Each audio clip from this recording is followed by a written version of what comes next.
Bahagyang nagkaaberya ang operasyon ng Light Rail Transit 1 o LRT1 mula Baclaran hanggang Monumento Station dahil sa isang technical fault kaninang bandang alas 5 ng umaga.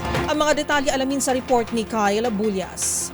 Nilimitahan ang operasyon ng Light Rail Transit Line 1 matapos magkaroon ng technical fault sa bahagi ng Balintawak Station kanina bago mag-alas 5 ng umaga. Ayon sa pamunuan ng Light Rail Manila Corporation, nilimitahan ang operasyon ng linya mula Baclaran hanggang Monumento Station at vice versa.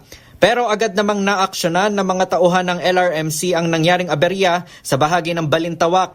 Kaya naman pasado alas 6:18 ng umaga, ibinalik na sa normal ang operasyon ng LRT Line 1 kung saan tumatakbo na ito mula Baclaran Station hanggang Fernando Poe Jr. Station at vice versa.